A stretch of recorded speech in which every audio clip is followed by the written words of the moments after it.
how hard? And people can't get down the inside into the complex now.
206s there, you can see that bit of oil that's gone down. I think that's from Joe Dorrington's car. And a couple of the 206s sliding wide. Oh, Andy Mitchell nearly hit the wall.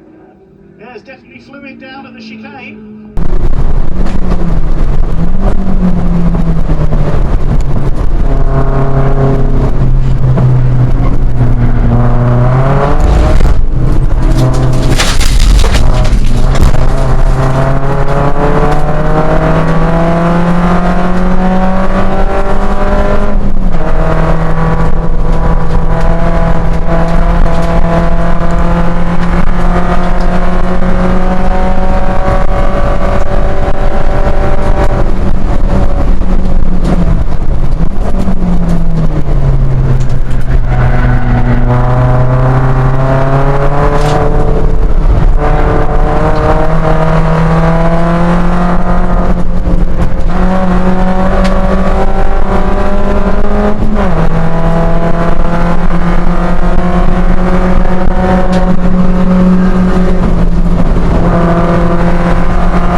that's not about finished car, but it's good to go, held on, magnificent effort, 37,000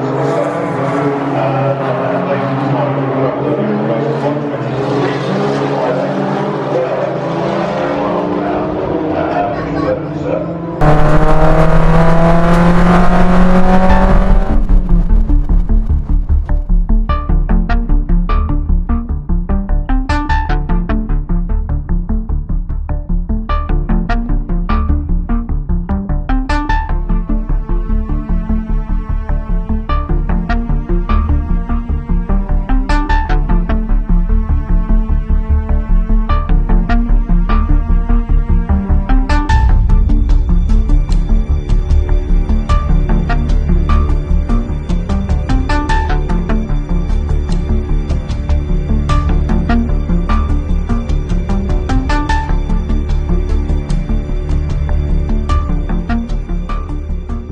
How was race 3? Race 3, excellent. Good racing. Can't remember where I finished actually. I think 3rd. But very busy. Lot going on. Apparently the commentator was talking about us virtually all the way through the race on YouTube. We got a lot of good coverage because we're all chopping and changing position. Very close lap times. So there were 4 of us again battling for the lead. Beckett, me, Baldry, Checkley. Beckett came through us. I mean, I ended up 3rd. But there was one lap, we came round into the last chicane, I booted it in 3rd and it went grrrr, spun the wheels up, which is most unusual for a little 206 with hardly any power. And then I went flying off towards the grass and oh god, and the barrier was getting close. But I kept my foot in. Unbeknown to me, someone had hit someone in the chicane, burst their radiator, so there's oil and water and coolant all over the track. Then the slippery surface flag came out, so then we saw it the next lap, but it made it quite exciting because basically on the racing lines you either had to go left of it or right of it, so depending on where you then came out of the chicane and got the power down. But it was close, frenetic all the way through. And the next round is Silverstone. Are you going to make any changes before then? Don't think so, no, the car's pretty good. I'll get some new brake discs just so they're ready to put in because those discs only last a few races and I've just done 3 races on them and then they start to wobble. But the braking was really good. I was quite pleased with the braking efficiency currently. Good. We'll see you at Silverstone. All right, lovely. Cheers now.